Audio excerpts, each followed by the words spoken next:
May adlaw katawhan sa Dios sa Archdiocese sa Osamis sa ngalan sa atong talahoron nga Arsobispo Archbishop Martin Sarmiento Humuad Didi ug uban sa mga kahugpungan sa mga kaparian sa tibok lokal nga simbahan sa Osamis. Kini ay inyong amigong higala, Father Mark Julius Casaba Samonte. Maghahatod og pamalandong ninyo karong adlaw karon nga Huwebes, sulod sa ikinapulog siyam nga Domingo sa ordinaryong panahon. Ang ebanghelyo na atong pagabasahon og pamalandungan karon atong pagkakutluon sa ebanghelyo sumala ni San Mateo. Unya miduol si Pedro kang Hesus og nangutana, Ginoo, makapila ba makasala kanako ang akong isig katawo ug ako gihapon siyang pasayloon? Makapito ba? Si Jesus mitubag, dili kay makapitura kun dili kapituan og kapito. Kay ang gingharian sa langit sama sa usa ka hari nga nakighusay sa mga utang sa iyang mga sulugoon. Sa diha nga nagsugod siya og paghusay, gidala ngadto sa kaniya ang usa ka sulugoon nga nakautang kaniya milyon ka pisos. Ug tungod kay wala man siya igong ikabayad sa iyang utang, misugo ang iyang agadon nga ibaligya siya ingon nga usa ka ulipon. Lakip na iyang asawa ug iyang mga anak ug ang tanan nga iyaha aron makabayad siya sa iyang utang. Miluhod ang sulugoon at ubangan sa iyang agalon og nagpakiluoy nga nagingon, Sir, ayaw yung tao na ko apikiha kay bariyan ko ra ikaw sa tanan. Naluoy siya ang iyang agalon busa gipapas niya ang utang sa sulugoon og iyang gipalakaw. Bilakaw ang tao og gikasugat niya ang usa ka iyang kaubang sulugoon nga nakautang kaniya pipila lamang ka pisos. Gilabni niya niya og gituok og giingnan. Bayarin ako sa imong utang. Ang iyang kaubang sulugoon miluhod og nagpakiluoy kaniya og sa pagingon. Ayaw yung tao na ko apikiha. Kay bariyan ko ra ikaw. Apan wala siya mosugot. Hinunuwag gipapriso niya hangtod nga makabayad sa utang. Sa pagkakita sa ubang sulugoon sila tabo nasubo sila pag-ayo ug nangadto silang agalon ug iyang gisuginlan nila sa tanan. Busa gipatawag sa agalon ang sulugoon nga giingnan, banyaga ka. Gipapas ko ang tanan mong mga utang kay nagpakiluoy ka man kanako. Angay ka untang maluoy sa imong isig ka sulugoon ingon nga ako naluoy kanimo. Nasuko pagayo ang agalon ug gipapriso niya ang sulugoon aron silutan hangtod na makabayad siya sa tanang mga utang. Gitapos ni Jesus ang sambingay sa pagingon, ingon sa nini ang buhaton kaninyo sa akong amahan nga tuwa sa langit. Kung dili kamo mopasaylo sa inyong mga isig katawo, sa kinasing-kasing gayod, tapos si Jesus magsulti niining mga butanga, bibiya siya sa Galilea ug miadto sa Judea, tabok sa suba sa Jordan. Mga igsuon ang ebanghelyo sa Ginoo. Daygon ikaw, Kristo. Mga igsoon gud ni Kristo, maayong adlaw kanatong tanan. Akong pagtimbaya pag-usab sa ato ang mga avid listener karon sa ilang mga tagsa ka mga panimalay, sa ato ang mga workers nga naginahinay na og pangandam sa ilahang mga gamit, padulong sa ilahang workplace, sa mga motorista, sa ato ang mga estudyante, ato ang mga early na ng mata para lamang nga maglimpyo sa dalan, aron lamang sa pag-prepare sa ilahang mga trabaho diya sa kusina, diya sa ilahang sa merkado, diya atong mga street vendor o ato ang mga manilhigay, tanan natong mga workers karon nga naminaw, mga ginikanan o estudyante, maayong adlaw kaninyong tanan. Hinawat pa unta nga ang grasya ug panalangin sa Dios magapa ibubuo diya kaninyo aron tagaan ka mag-igong kadasig, igong pusog sa pagpadayon sa pagpangalagad sa gingharian sa Dios. Pasensya na mga igsoon, medyo pagaw ang inyong igsoon MJ tungod kay nakasinati kita mga ubo-ubo ug mga subaw o hangtod karon under medication kita. Hinawat pa unta nga na ang inyong pagsabot na medyo pagaw-pagaw ang atong tingog mga igsoon. Kaya ako ang pagtimbaya usab sa ato ang mga kaigsuonan diya sa mga ospital nga naa karon na-admit sa Mars MC Hospital, MUMC, Medina Hospital, sa Faith Hospital o Lao Hospital, sa Saint Padre Pio Hospital o sa tanan nitong mga igsong masakiton nga nakaroon sila ang mga tagsa ka mga higdaanan sa ilahang mga panimalay o asa man mo karon gibutang sa Ginoo. Hinawat pa unta nga kamo pinunayon nga laom nga ang Dios kanunay naghatag kaninyo og kadasig og mapadayon ninyo makita ang mga kahulugan sa kinabuhi bisan pa man sa mga pain and suffering nga nasinatin nato sa tong kinabuhi. So mga igsoon ko na ni Kristo, akong pagtimbaya usab sa tanan na mga birthday celebrator karon nga nagsaulog sila hang mga adlaw na tawhan. Happy birthday! Hinawat pa unta as we celebrate this month of August sa itong mga birthday celebrator. You are willing to love and serve the Lord with undivided heart. Mga igsoon, nindot kayo nga itong ebanghelyo karon. Kita gipinamduman diha sa itong mga ebanghelyo kung unsa ang pamaagi, unsa ang klase nga kinaiya sa usa ka amahan nga unsa siya ka mapasayloon ngadto sa iyang mga anak.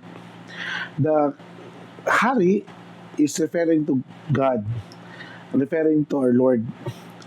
Dayon, daghan kay mga worker niya, kitang mga stewards, kitang mga sulugoon na nagkautang kaniya.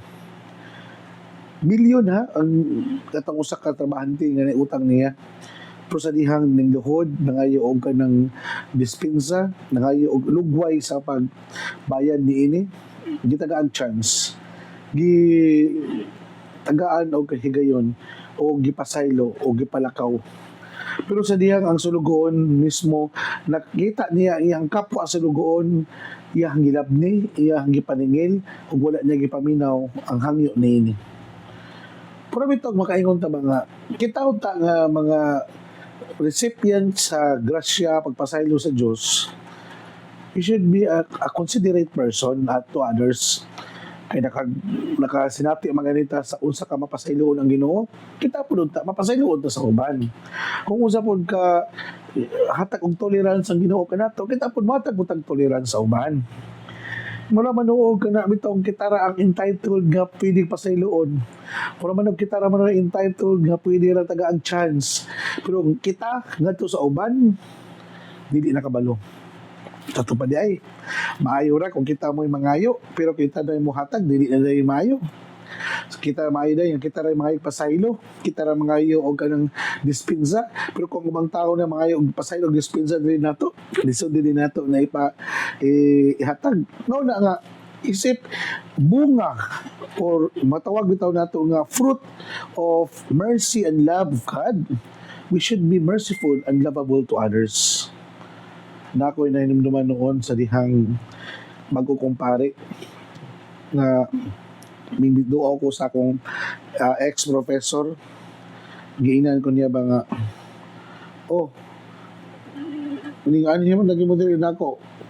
Kabalo ko nga, uban ninyo, wala ganahin ako. Kay, unsa ko kay stricto kanyan to. Ikaw, kumusta naman ka? Kay dugay-dugay naman mo muna nakita, mga 10 years ago na, may uban na mga estudyante niya, amingon na yan, naminyo ka, ikaw, polis na, ikaw, engineer na, ikaw, sundalo na. Naimot siya ako, ikaw, MJ, kung saan naman ka? Kaluyan mo sa Ginoo, Father, napari, ha? Napari, di ka? Nga matulog naman ka sa una kung magbasa o ka ng Bible. Ano ba? So, dito na ko naaninaw ba nga, wala ko ang ikapahinambog sa ko ang pagapari. Wala ko ang ikapasigarbo sa akong pagapari. Tungod kay akong naabot sa akong kinabuhi karon, bunga ra sa pagkamagihatagon, bunga ra sa kaluoy sa Dios o bunga ra sa iyang paghatag og chance kanako. Sa tupad ay napari ko tungod kay naluoy ang Ginoo nako.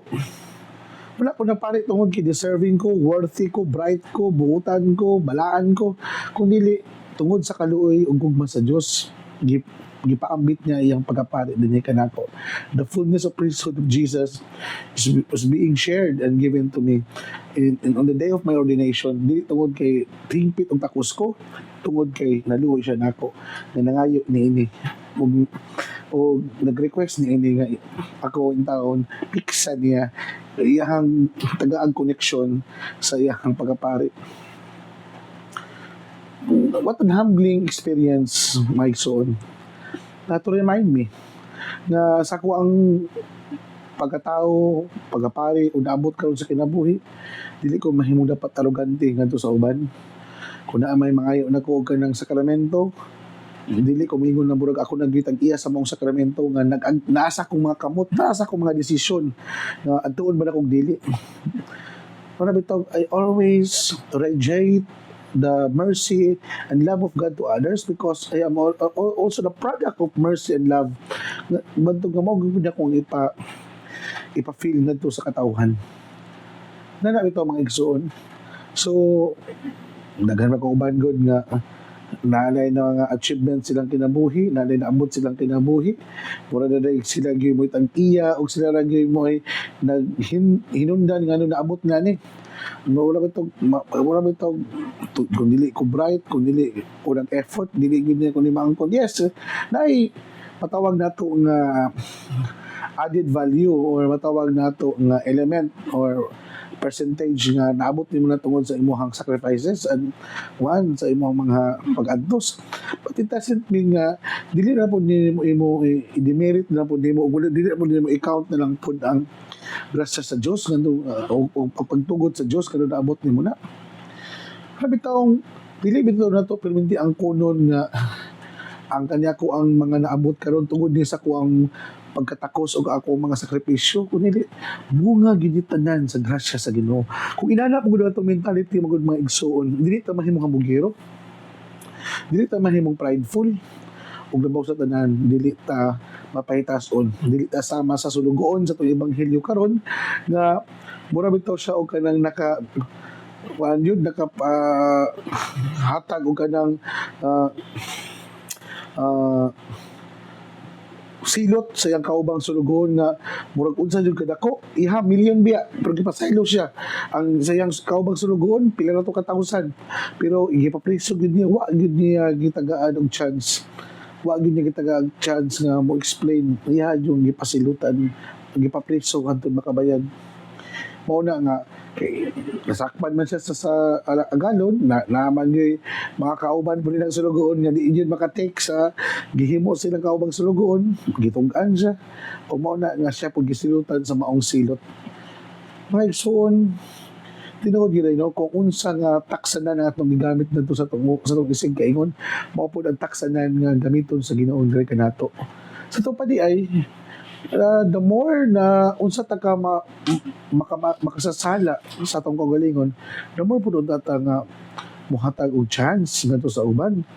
Dili bitaw ta ingon na murag self-righteous kayo, murag gibuntag wala kasala, murag gibuntag og wala di nabuhat nga dili maayo, nga muhatag og judgment ngadto sa uban. Murag bitaw ta og sinless and immaculada gyud na. Murag bitaw gyud kana yung kita wa gyud nabuhat nga tinaguang sala nga mahatag tag judgment o bias and harsh the comment ganito sa itong isig kaingon di na siya mga igsoon. Ang punto lang ako mga igsoon na kita magud mo mismo nakailagin sa itong kagalingon unsa ta ka imperfect person, unsa to ang mga flaws, unsa to mga imperfection kailan magyud ta sa to pa kung unsa ta ka makasasala inana pud ta ka kada bitaw ka extreme o ginana pud ta ka understanding o ginana pud ta ka mapasayloon ngadto sa uban. Ang uban noon kay bunga ra gani sa ilahang sa kanang pasaylo bantog nga nakabot nila unsa ilang nakabot karon dili man nun kaulo mo sabot na sa uban. Ano ba uban bitaw nga imbis gikan sa kapobrehon dayon sa dihang nadato mura man masuko na perminti sa mga pobre, mura man wala na nung kasabot sa kinabuhi sa pagkapobre. Nana ba? The same logic bitaw. Ano man nga imbis ikaw ta may unang makasabot sa imong mga igsoong pobre kay ikaw gikan man sa kapobrehon. Ikaw na dato lang, ikaw ning saka lang nahawas lang sa kalisod. Murag di na kakabalo, di na ka mubati sa imong isig kaingon. Mura naman nung ka og kanang murag si kinsa naman gyud noon na mura jud kag unsa gyud ang imong naabot na sa kinabuhi. Dili ta na maigsoon na mao gani nga gipabati ta sa Ginoo og mga kasinatian na mga masakit aron kung kita na pud usab ang muhatag og mga desisyon the more we have a wider horizon in seeing things dili kita kitid mo lang ta og mga sitwasyon sa kinabuhi og taas ang atong pasensya, taas ang atong pagsabot, ug taas og dako ang atong pagpasaylo og ulugway ngadto sa atong mga igsuong mga daghang kakulangon sa ilang kinabuhi. Mga igsuon, ako ni siya gisaysay tungod kay mao ni ang kailangan sa atong kalibutan karon.